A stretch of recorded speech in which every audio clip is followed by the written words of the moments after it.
como lo llamaran en esa época. Mi primer contacto con la cosa, así se llamaba en aquel momento la cosa, y los que participábamos éramos los cosómanos.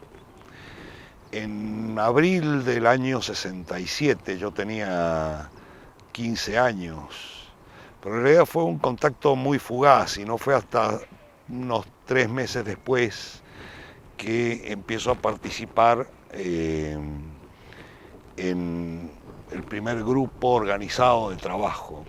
En realidad este fue un momento muy interesante porque eh, Silo acababa de terminar con un grupo de gente, un retiro muy largo que duró casi 9 meses en Jujuy, en el norte de Argentina, y digamos que la gente había llegado a ese retiro por distintas vías, eh, distintos experimentos, podríamos decirle así, que sí lo había hecho, grupos de estudio, grupos de actividades, trabajos en reuniones de un tipo, de otro, y en ese retiro se configura por primera vez un proceso estructural eh, que tenía un desarrollo claro, pautado, de trabajo personal, combinado con una acción social. Y cuando Silo y la gente que terminó ese retiro regresan, y al final de ese retiro se propone la reestructuración de todo lo que había alrededor de la gente que había participado en este retiro, empezando este proceso ordenado, que era un proceso de reuniones, un retiro corto, de solo 2 meses de duración, un periodo de dispersión donde se hacían crecer las estructuras, otro retiro corto, luego se hacía los preparativos para un retiro largo, este duraba 6 meses, y al terminar ese proceso, el que orientaba ese proceso había terminado su trabajo, su misión, digamos, de reproducción de aquello que le había sido dado. Y los que salían de ese retiro luego tenían que reproducir, de ese retiro largo, tenían que reproducir todo este proceso. O sea que en este momento es la primera vez que se da un proceso realmente estructurado, ordenado, y yo entro justo en el momento de iniciarse ese proceso.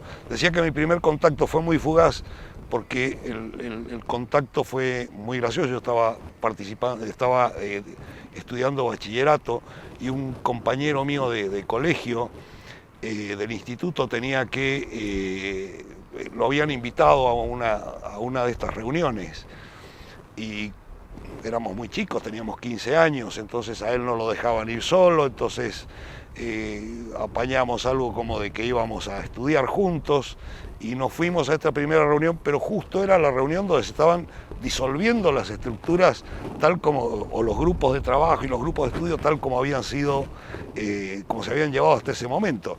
Así que yo llego al momento en que está terminando una etapa, y por supuesto no entendí nada, o sea, llego a una reunión donde se está desarmando todo, pero luego, un par de meses después, ya me invitan a participar en uno, o sea, este mismo amigo me invita a participar en uno de los grupos que estaban iniciándose,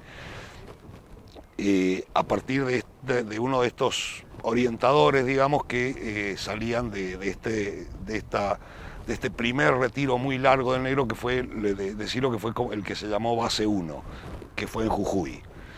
De estos retiros largos se hicieron en realidad 3 solamente, y luego empezaron a reducirse los tiempos, a sincoparse un poco los procesos. Y en el tercero de esos estuve yo, digamos, ¿no? Que también fue en Jujuy, en lo que hoy va a ser Parque Yala. Esa casa que hay ahí en Yala la construimos nosotros como parte de nuestro trabajo en ese retiro. Eh, sí, ese fue el momento de contacto con el movimiento.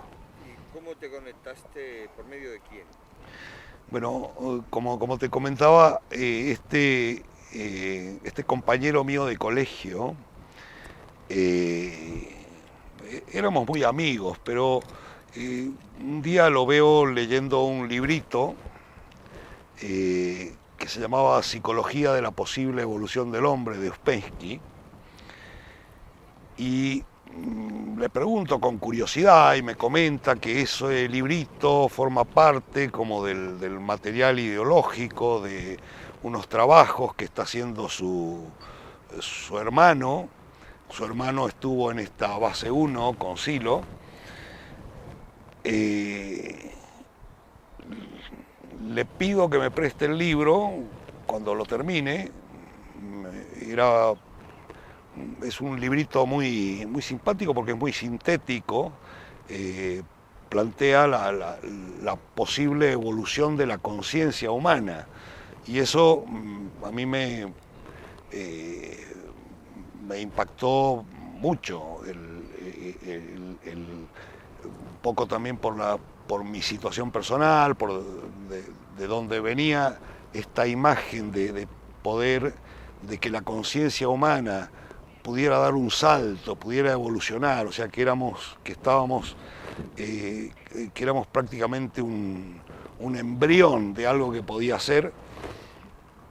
Me impactó mucho y le pedí a este amigo que si tenía más material, entonces ahí me comentó de estas reuniones, pero era una cosa así como muy secreta, muy esotérica, no había una difusión, la difusión era muy hecha, muy sotoboche, no era abierta. Ahí más bien en ese proceso que empieza, como comento, en el momento más o menos de yo conectarme, es que empieza a hacerse más abierta los contactos y la difusión del movimiento. Pero siempre era, en esta época era como una cosa muy esotérica, ¿no? O sea, se hablaba por lo bajito, ¿no?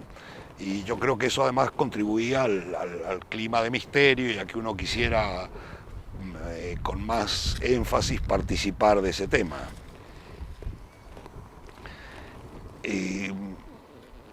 Así que, como digo, bueno, yo supongo que todos nos hemos conectado por de algún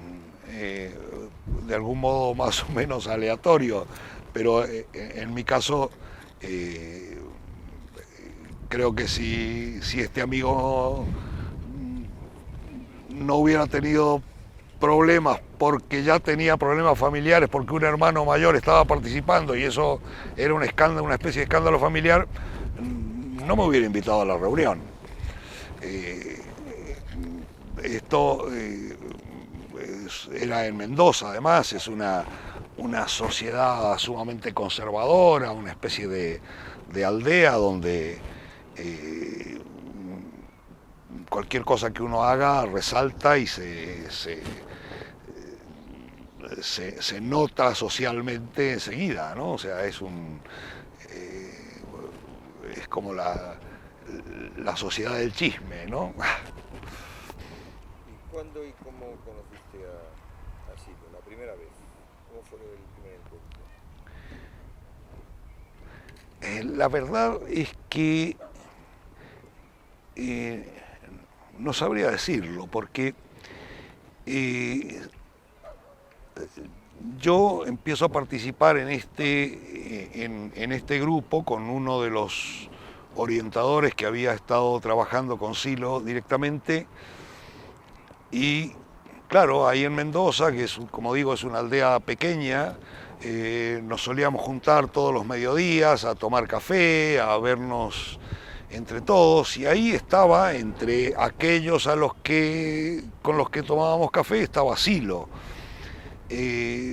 Pero mi referencia personal era mi orientador y otras, o sea, que lo que quiero decir es que seguramente Silo estaba ahí presente en muchas de estas veces y en algún momento alguien habrá comentado, mira, ese es Silo el que ha orientado todo este proceso hasta aquí. Y en ese momento uno empieza a cobrar conciencia de que habría alguien más experimentado. Eso en cuanto al conocimiento personal, además empieza a juntarse con el tema, insisto, estoy hablando del año 67, por ahí alguna gente del movimiento que estaban haciendo retiros,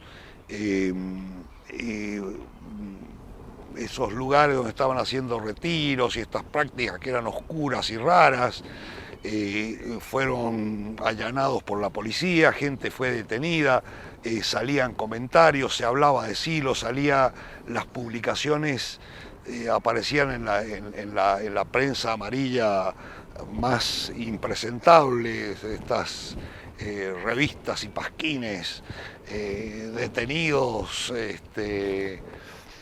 y gente de una secta o adoradores del fuego o no sé qué cosas, estas cosas que arman estas revistas, y ahí aparecían comentarios acerca de Silo. De modo que lo que se decía acerca de Silo era altamente discutible, porque por un lado venía por esta referencia, por otro lado nuestra referencia era mucho más centrada en el trabajo que estábamos desarrollando, en este trabajo que, como digo, estaba ordenado en reuniones que se hacían en algo que se llamaba, o sea, cuando se hacían en la ciudad, eran trabajos que se llamaban trabajos de cripta. Había estaba basado en un libro, por eso digo que por primera vez está estructurado, había un libro que se llamaba el Libro Rojo, y este Libro Rojo tenía 6 ciclos con 6 reuniones cada uno, y en cada uno de esos ciclos se trabajaba, en cada una de esas reuniones, con temáticas particulares. Cada ciclo era un cambio de temática, un cambio de ámbito, un cambio de perspectiva. Y de esos 6 ciclos, 4 se trabajaban en reuniones semanales en la ciudad, y los últimos 2 se hacían en este retiro que duraba 2 meses y que se hacía siempre en un lugar aislado. Para mí asistir a ese retiro fue todo un tema, o sea, obviamente yo era menor de edad, y todo este sistema todo este proceso de trabajo, que alguien que participaba de un medio social determinado entrara dentro de esa máquina procesadora, digamos, por decirlo de alguna manera, de esa secuencia procesadora de trabajo personal, de trabajo social, etcétera, tenía en aquella época características muy particulares. O sea, a ver, estamos hablando de las primeras etapas del movimiento, había muy poca gente.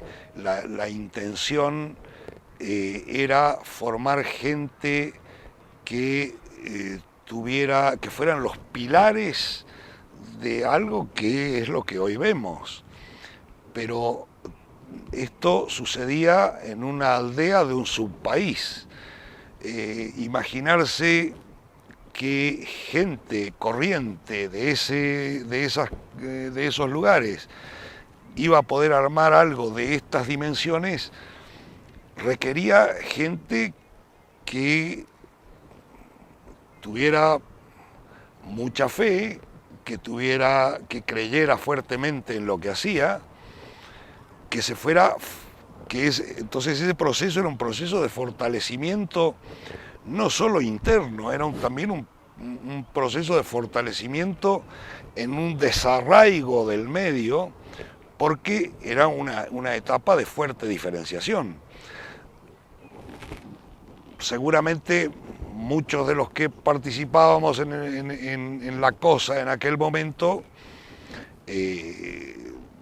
claro, tendríamos un buen grado de locura personal. Quiero decir que tomas a alguien que está yendo a trabajar todos los días a su casa, le haces una propuesta que le encaja con algo, pero todo el trabajo estaba planteado para que ese alguien se diferenciara de su medio y se emplazara como el constructor de una cosa muchísimo más amplia, y estábamos reuniéndonos en un garaje, como digo, en una aldea, y estábamos hablando de que íbamos a cambiar el mundo, y éramos 5 en ese garaje, ¿no? ¿En qué actividades participaste antes de la Arenga del 69? Ya dentro de la música. Bueno, mi primer, como comento, en ese momento empezaba a hacerse público el movimiento, que no se llamaba movimiento, empezó a llamarse movimiento. En realidad yo creo que fue justamente después de la Arenga del 69, cuando empieza a configurarse el movimiento de liberación interior. Antes se hablaba de la cosa o del trabajo, ¿no? Entendiendo como un trabajo integral para desarrollarse personalmente. Y creo que es a partir del 69 que con esto del movimiento de liberación interior se empieza a hablar del movimiento. Así que, bueno,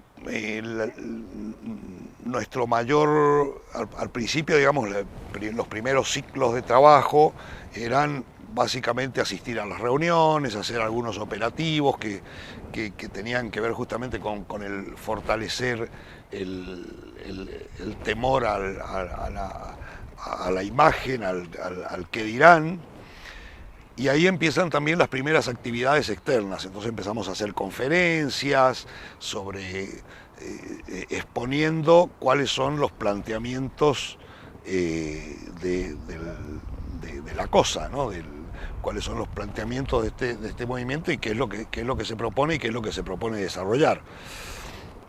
Esto se va haciendo porque de esa manera van creciendo los grupos con la gente que empieza a tener resonancia con estas propuestas. Así que estamos hablando de que si esto sucedió a mediados del año 67, todo el resto del año 67 y hasta mediados del año 68, que nosotros nos vamos a este retiro en la cordillera, en el Cordón de Plata, en Mendoza. En realidad era básicamente eso, el trabajo de participación en las reuniones, conferencias, actividades, asistencia a conferencias de otros temas similares, algunos sociales, otros esotéricos, otros internos, para ir contactando con gente que podía resonar con nuestra propuesta. Partimos a este retiro, como comento, que se hizo en la cordillera a mediados del 68, un retiro que dura 2 meses. Para mí fue una situación muy impactante y muy fuerte. Yo era menor de edad, mis padres por supuesto no me daban permiso para irme, fue una ruptura familiar muy fuerte. Con sus complicaciones legales, además, porque un menor de edad en un retiro es una complicación para todos los demás que están en el retiro. Pero de todas maneras fue para mí muy interesante, muy formador. Salimos de este retiro y en ese momento se planteaba lo que era un trabajo de dispersión, es decir, cada uno de los que estaba en ese retiro escogía un punto que en nuestro caso fue en Argentina, algunos fueron a Chile por la proximidad, y formábamos grupos de trabajo en esos otros lugares. Y con la gente que participaba en esos grupos de trabajo se arma un nuevo retiro que empieza en enero del 69. Y este es un momento además muy interesante porque este retiro nosotros lo hacemos también en Mendoza, pero los primeros días del 69, creo yo que fue el 6 de enero, justamente el día de la fecha de nacimiento de Silo, se hace la primera exposición pública de Silo.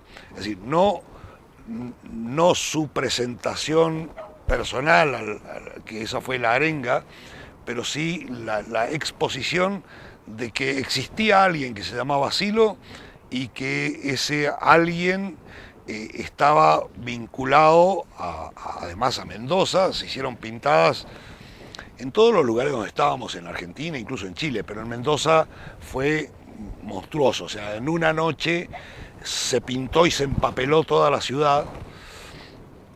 Y ahí empezamos a escuchar por primera vez algo que luego se va repitiendo históricamente. O esta gente son muchísimos o tiene una capacidad de trabajo impresionante. Porque en una noche llenamos de pintadas que decían Silo, la ciudad de Mendoza.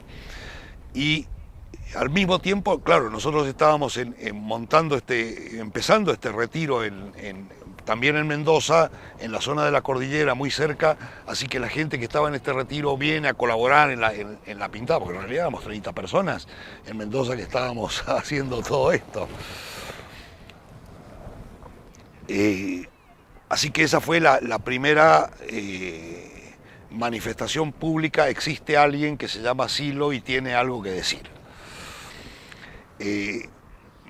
Luego, simultáneamente con la preparación de la arenga de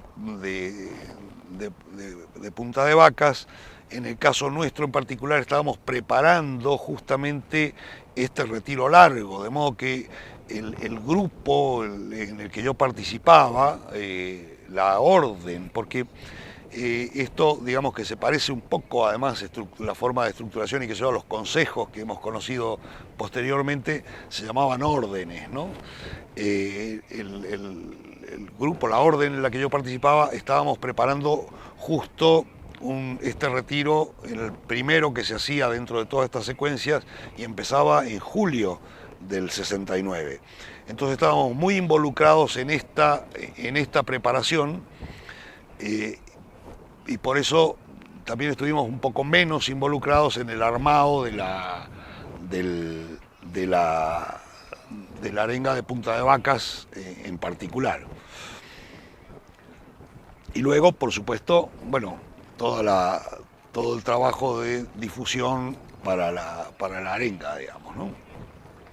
¿Qué era de tu vida antes de conectarte?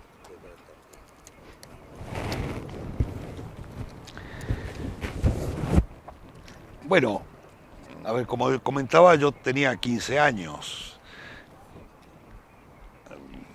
Es interesante porque era un fracasado de 15 años. O sea, a los 15 años había fracasado.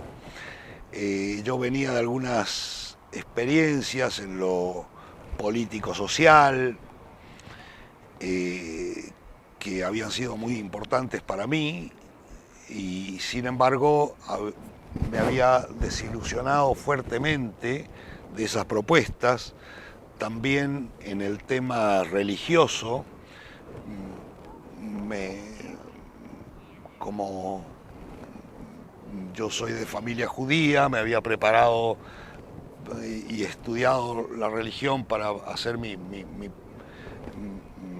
bar mitzvah, y cuando me puse a estudiar el tema de la religión judía, se me empezó a abrir la cabeza, empecé a estudiar otras religiones, y finalmente, cuando estaba listo para mi presentación en sociedad, descubrí que esa religión no tenía mucho más ni mucho menos que otras. De modo que en ese momento, a los 14 años, 15 años, cuando me empiezo a conectar, era una sensación como de haber estado buscando algo que respondía tanto a intereses sociales como a intereses personales, y claro, también teniendo en cuenta que la mayoría de los chavales de mi edad no estaban preguntándose estas cosas, entonces estaba como muy desubicado, ¿no? Como fuera de lugar. De repente me encuentro en un ámbito donde toda la gente era mayor que yo, digamos, el promedio de edad de la gente que participaba en la cosa en ese momento eran 25 años, yo era un poco la mascota del grupo, pero en esta gente que era mucho mayor que yo y qué sé yo, de repente yo empiezo a encontrar que están hablando de los temas que a mí me interesan, de las cosas que a mí me resuenan, y por un lado, bueno, eso me separa más de lo que podía ser mi entorno natural, entre comillas, mis compañeros de estudio y esas cosas, pero por otro lado empiezo a dar respuesta a lo que eran mis inquietudes, y por otro lado, claro, estos grupos de trabajo, esta cosa tan sólida que se iba armando sobre el trabajo personal y sobre la acción social, todo un grupo que empieza, todo un colectivo que empieza como a diferenciarse del medio social, eso da también mucha cohesión. Entonces, estar en el movimiento también daba mucho registro de pertenencia. Entonces ya no era solamente las ideas, no era solamente el trabajo social, sino que a esto se suma este registro de pertenencia que era lo que yo más buscaba, ¿no? ¿Cómo fueron los preparativos para el 4 de mayo del 79? La logística, la propaganda, la difusión, los traslados operativos, etc.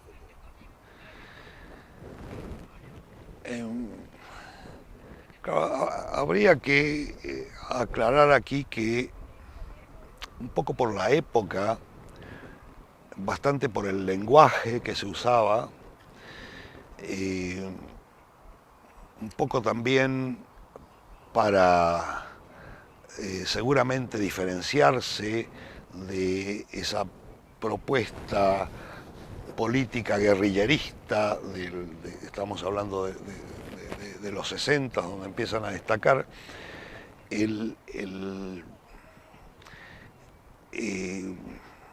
nuestra propuesta estaba muy teñida de lo mágico propio de la época, había un fuerte carácter mesiánico o sea, que nos iba tiñendo a todos, pero sobre todo a aquellos que estábamos esperando que apareciera una revelación que efectivamente fuera una salida a la crisis y al sinsentido social que se experimentaba. Que yo creo que lo experimentábamos en realidad más nosotros que el medio. Porque, claro, hoy uno habla de crisis y todo el mundo sabe de qué habla. Nosotros hablábamos de crisis y no se entendía muy bien de qué. Es decir, estábamos recogiendo a lo mejor un poco a los adelantados que iban sintiéndose fuera de lugar un poco antes de tiempo. Pero todo el enmarque era fuertemente mágico, mesiánico. Y por otra parte, eso también era un gancho importante para llamar a la gente, para invitar a que estuviera presente en esa primera aparición pública. Sobre todo en el momento en el que se hace evidente que no se puede hacer en ningún lugar de la ciudad y que había que hacerlo en la montaña, ¿cómo llevamos 500 personas o 1000 personas a la cordillera? Entonces se empieza a trabajar con esta imagen de la curación del sufrimiento, donde está un poco desdibujado si se está hablando del sufrimiento interno o del sufrimiento por las enfermedades. Y yo creo que mucha gente, o sea que alguna gente que fue y se movilizó hasta Punta de Vacas por la Arenga, iba, de hecho fue de Chile una ambulancia con un enfermo y otro, o sea, gente que creía que ahí se iba a producir milagros y se iba a curar gente y se iban a...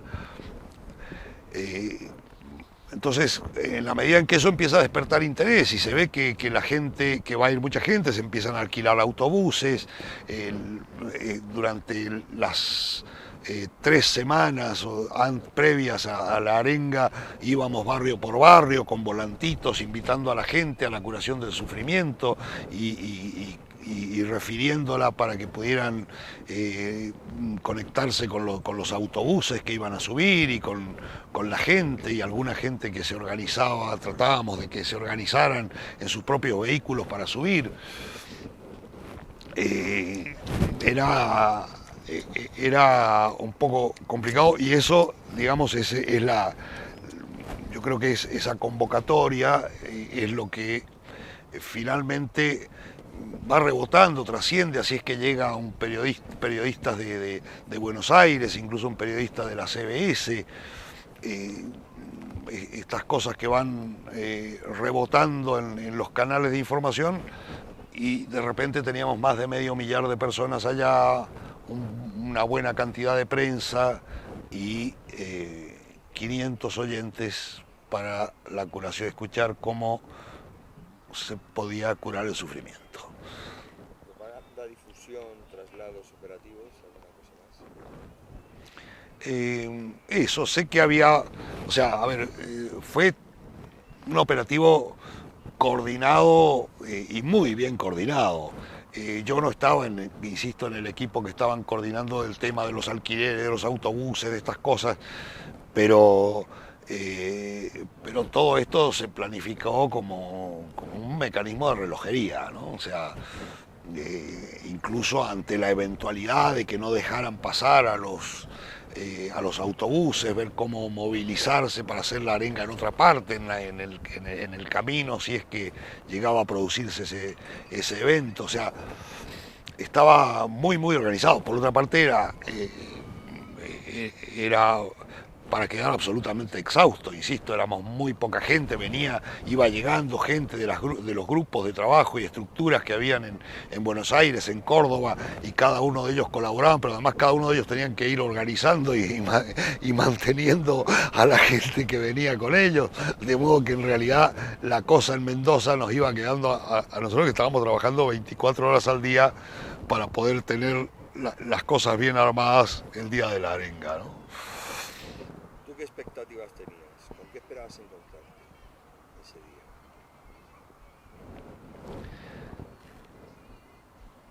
día? Y aquí también un poco por este tema que comento de que yo no trabajé directamente con Silo, era alguien que estaba ahí, que podría decir en las conversaciones que teníamos de café entre todos parecía una persona normal.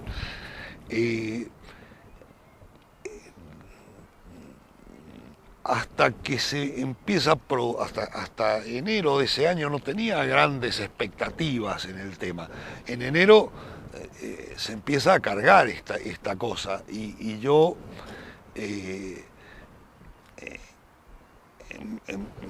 empiezo también personalmente a imbuirme mucho de este tema mesiánico, de esta persona que ha sido capaz de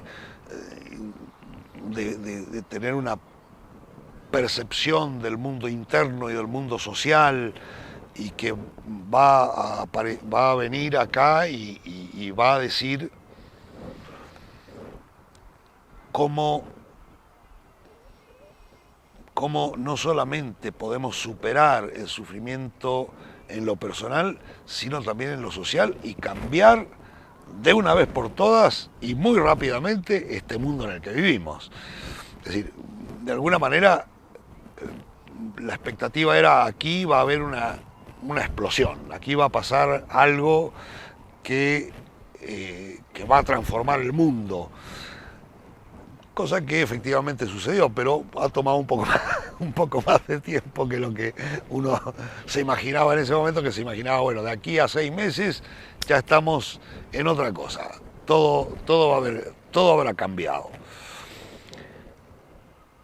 Pero también por otro lado, nosotros éramos como lo más próximo. Entonces, en realidad entendíamos que sí, que ahí se iba a producir esa revelación o esa orientación, pero también que eso un poco era para el mundo, que nosotros ya estábamos adentro, ¿no? O sea, no era tanto para nosotros lo que ahí se iba a decir como para el resto del mundo, digamos, ¿no?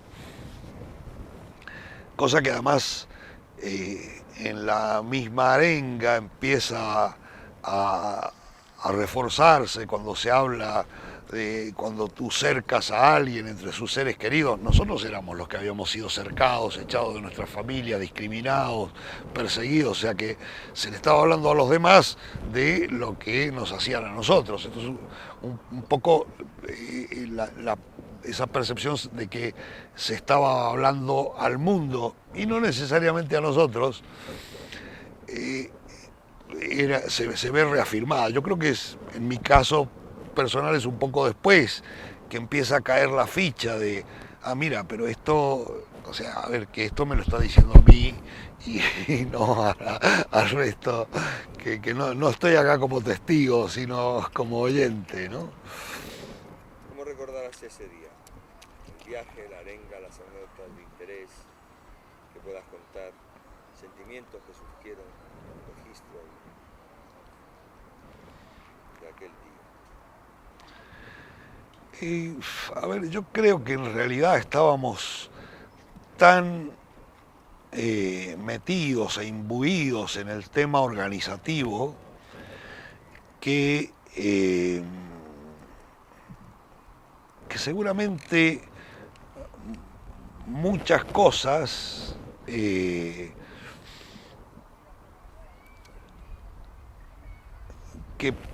podrían haber tenido más magia para un espectador, para nosotros era un poco la construcción de los detalles, ¿no? El cuidar que en los autobuses, que venga la gente, que la gente venga ordenada, que los autobuses no se distancien, que no haya situaciones de peligro, que en un momento recuerdo cuando veníamos regresando ya de Punta de Vacas, había hielo en la carretera, uno de los autobuses se coleó y se deslizó, paró muy cerquita del borde de un abismo, enseguida salieron algunos muy voluntariosos y poco criteriosos a bajar por la montaña, a buscar unas piedras para, o sea, un poco tratar de ordenar todo eso, de que mucha gente que venía, a ver, nosotros éramos de Mendoza, la cordillera era para nosotros un paisaje bastante común, pero mucha de esta gente, qué sé yo, venía de situaciones muy urbanas, no conocía la montaña, no tenía ni idea, entonces íbamos también un poco preocupados de que, o sea, de la seguridad de esta gente, entonces, insisto, a lo mejor es un poco como el cine o el teatro, visto desde detrás de las bambalinas, hay otro sistema de tensiones que prima sobre lo que sobre lo que luego queda como la presentación teatral o la película ya hecha, ¿no? De todas maneras, sí, como digo, habían fuertes expectativas personales, entonces íbamos en esa situación y fue, o sea, verlo bajar a Silo de la montaña en ese paraje, bueno, ese paraje tiene tiene una enorme magia, independientemente, había un sol radiante en plena cordillera, nieves en lugares cercanos,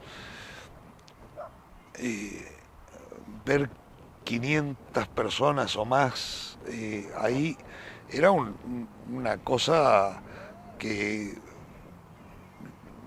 digamos, yo hoy lo recuerdo y todavía me pone la piel de gallina ese registro de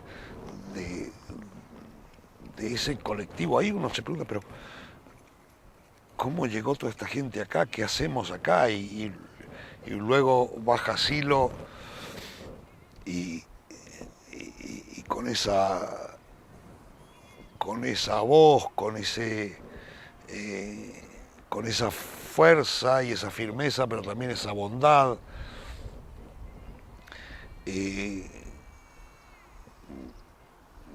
Fue muy impactante. Yo, la verdad es que creo que, por lo menos por un par de días, insisto, estaba un poco en las nubes, hasta que en realidad empiezo realmente a ver qué es lo que se ha dicho, a escuchar, a leer las primeras transcripciones que se hacían de esa arenga, y empieza uno a conectar, claro, entre...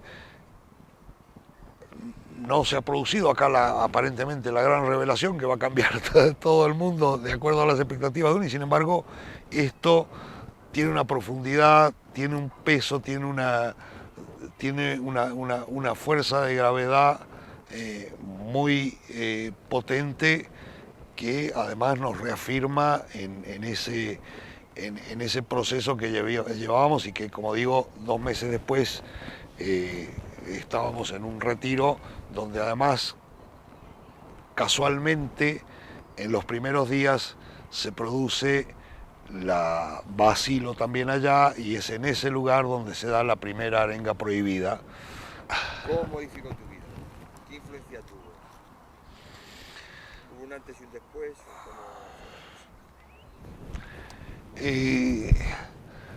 Yo honestamente no sabría decir si fue en particular la arenga. La arenga puso una dimensión que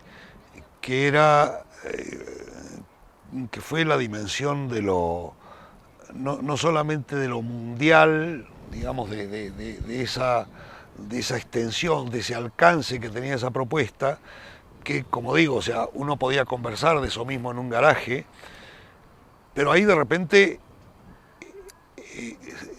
eso se veía, había gente de otros países, había gente de la prensa, tenía esa dimensión que, de todas maneras, seguramente en el trabajo que uno iba desarrollando, estructural, etcétera, no era tan perceptible. Es decir, podemos hablar de eso, pero ahí había una dimensión que efectivamente era perceptible por ese ámbito extraordinario, por